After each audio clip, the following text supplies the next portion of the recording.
but there's somebody else that I've become friends with, and I always thought I had 2 left feet. I'm left-handed, and I thought I had 2 left feet, but she taught me that I can do the tango in 6-inch heels.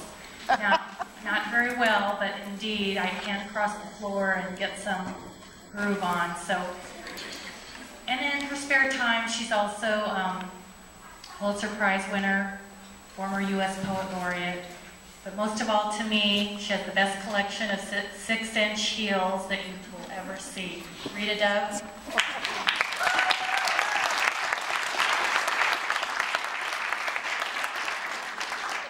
Wow, what an introduction. People think that poets can't dance or do anything except be very serious, like Mark's aunts that don't play. But I thought the best thing I could do today, and I have no PowerPoint or anything like that, all I have is my voice and my words, because I wanted to read a few poems, but also interweave them with just how I got to be where I am today.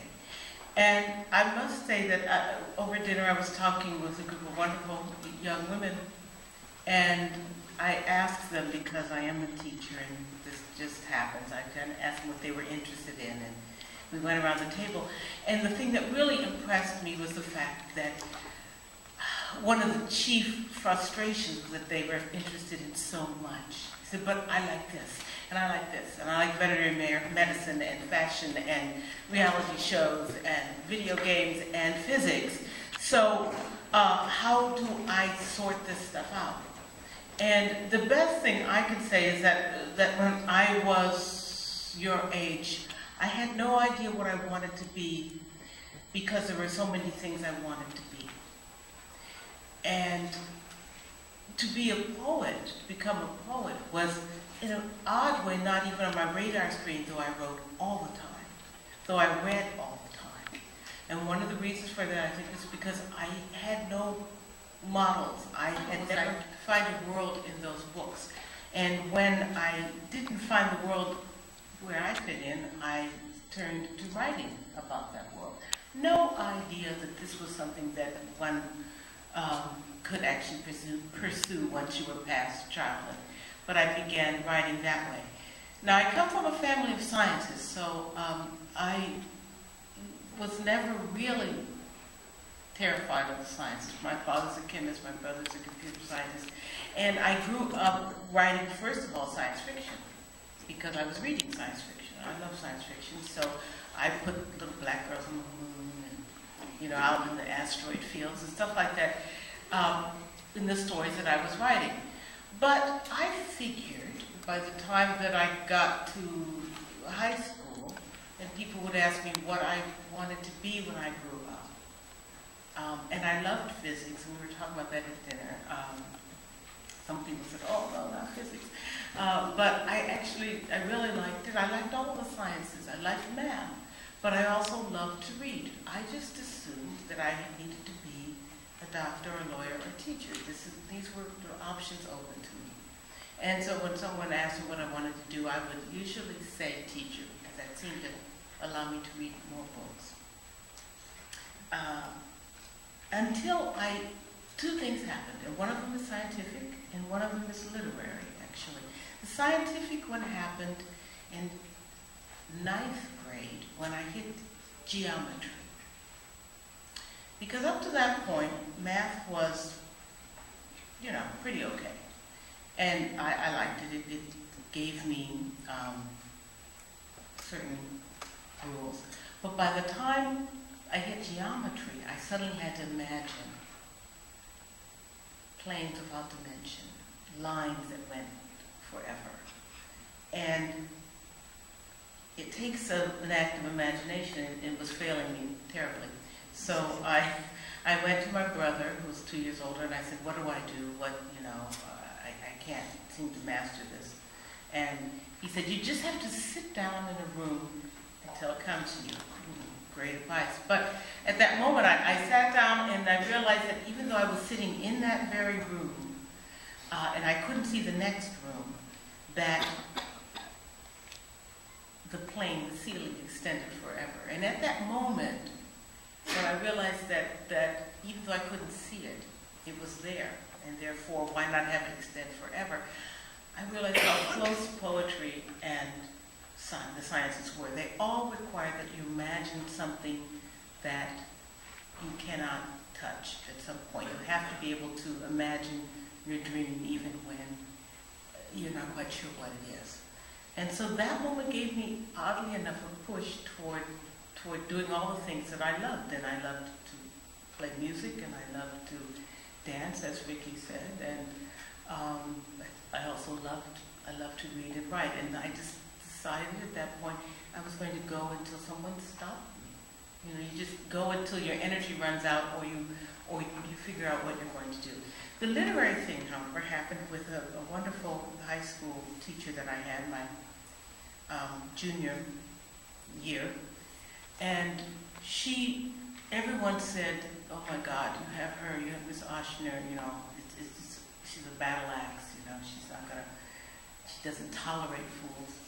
And it was true that the first day of class, when we came in, she said, "There are 10 things that if you do wrong, grammatically speaking, I will give you an automatic F." And we all saw, "Oh God, here it comes." And then she said, "I will explain to you what these grammar rules are, and you will never make these mistakes." And she did. She explained why. She explained the mistakes, things like, you know, split infinitives and dangling modifiers. But she explained them so entertainingly, and it made so much sense. And we realized that all these rules are there so that you don't become confused. And even today, I meet my friends from high school, and they still say they never make those mistakes. So that was interesting, because she taught me that if you want to sing a song, no matter what kind of song, whatever your dream is, you still have to practice your scales. Right? You still have to know your rules. So that was an incredible moment for me, and she also introduced me to my first writer, and took me to a book signing with a group of other students. And when I met, it was John Charney, who had just done a translation of the Inferno. When I met him, I thought to myself, this is a real person. My God, he's walking around, and he wrote this book. And it sounds silly now to say that, but it was really monumental. So for me. So I realized that this thing that I did that I loved to do was not just a childish dream. It was something that you could pursue. So let me read this poem, which is a very recent poem. The poem that I read to you before is about 10, 15 years old, and this is a very new poem, just to show you that no matter what you're interested in, I think the human beings have a way of making sense of all the things that interest us. If you just trust yourself, you'll be able to make sense of everything that interests you. And someone asked me at dinner what my inspiration was, what inspired me. I said, well, everything. I mean, you never know. You just have to keep your eyes open. You have to get that perspective, that perspective, and then everything interests you. My daughter, when she was about 5 years old, no, 4 years old, she's now 29, but when she was 4, she suddenly started this litany. She would walk around the house and says, "Nobody loves me but the spring cricket." And I don't know where she got it from. And of course she used it to her advantage, you know, whenever she felt kind of lost, and you know. But she would say it all the time. And years later, now, like I said, she's 29. I was walking through the house, and the first cricket appeared inside of the house. You know, you usually think, oh gosh, there's a cricket, I gotta get it out. And I looked at the cricket, and that was my inspiration. And I sat down and I wrote this poem. And there's a whole bunch of poems about spring crickets that are coming up now. This is one of them. The spring cricket considers the question of negritude. I was playing my tunes all by myself. I didn't know anybody else who could play along. Sure, the tunes were sad, but sweet too, and wouldn't come until the day gave out. You know that way the sky has of dangling her last bright wisps? That's when the ache would bloom inside until I couldn't wait. I knelt down to scrape myself clean and didn't care who heard. Then came the shouts and whistles, the roundup into jars, a clamber of legs. Now there were others, tumbled, clouded. I didn't know their names. We were a musical lantern. Children slept to our rasping sighs. And if now and then one of us shook free and sang as he climbed to the brim, he would always fall again, which made them laugh and clap their hands. At least then we knew what pleased them and where the brink was.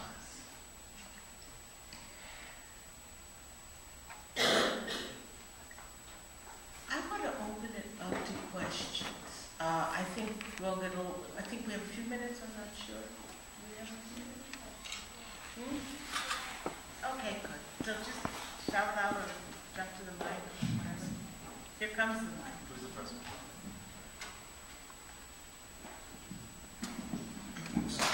When would you consider yourself a poet? What was the first time you could call yourself a poet? Well, the question was, when did I first consider myself a poet? It still took a while, even after high school. I went to college. I majored in English because then I could say I was a pre-law, because I figured I had to be a lawyer or something. And but I was taking a lot of creative writing classes, and it was luck again. I had a teacher. I was taking an advanced composition class, and the teacher fell ill, and they asked the fiction writing professor to take over. So he came in and said, "We're going to write stories." So that was my first creative writing class. I thought, you can take classes in this? Yeah. And so I began taking those classes, and one time, I think it was my junior year, in college, right after Thanksgiving, everyone came back. We're all talking about what we did for Thanksgiving vacation, and one of my classmates said, he said, well, my dad asked me what I was going to do, and I said, I'm going to be a poet. And he said, that didn't go over well. And we were all laughing. Then I thought, why not? Why not say, this is what you want to be? And that's when I realized it. So I went home at Christmas and sprung it on. And my father, who's a chemist, is, bless him, he just said, I don't understand poetry, so don't be upset if I don't read it, which was fine with me. You know, no, he does read it, so it's fine. You know what's really interesting? It brings up another little question. That is that when I was poet laureate, and I got lots of letters from people, almost to a person, they would start off with, I don't know much about poetry, or I don't understand it, or, you know, there's always that disclaimer, and I realized a lot of people were just terrified of poetry, which I find, you know, it's such a shame because all of us use language. So it isn't as if, you know, suddenly we have to, why is it that we're not afraid of basketball? Though all of us obviously are not gifted in that field or have the ability, but we're always terrified that we're going to miss something in poetry. And I think one of the reasons why is because it strikes you speechless if it's really good, and therefore you have no words to explain it, and then you're asked on a test to explain it, and you feel inadequate. But actually you got it, so, you know. Any other questions? I think maybe one more. So when you're writing a poem, do you edit a lot, and when do you know when it's done? I edit constantly. I love editing. I told you I was a nerd. I edit, I think, I don't count my drafts, but they're about that thick usually. I mean, I can also use a pen. And so then I go to the computer, then I print it out, and I write it over again. This is because there's a difference between the language that we use every day and the language that you're going to use to make music out of the meaning, you know. Because with poetry you don't have, well, you do have with oral presentations, you know, of course you have your voice moving through, but the voice that you hear when you read a poem is an overheard voice, and you don't have gesture, you don't have any of the things that you can use in drama, you don't have a musical instrument except for the way in which, as you're reading it, you breathe. And so the edits are really more to make music, you know. and to influence you in other ways other than just the meaning of a word. I can say that someone is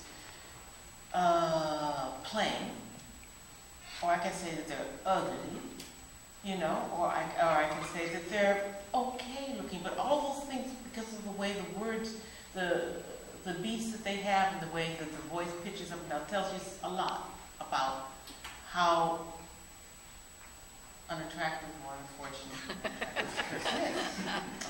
So, but I love that. I think I'm going to be around, ask me questions tomorrow, tonight, whatever, but thank you. Rita, I want to ask one question. Who's your publisher? Who's your publisher? Who is my publisher? I have lots of publishers. No. One of my publishers is here. I have, I've published with Norton, I've published with Pantheon, which is a vision of Random House, and with Bigwood. I just did an anthology of 20th century American poetry, and now Penguin is part of Random House. So. Thank you.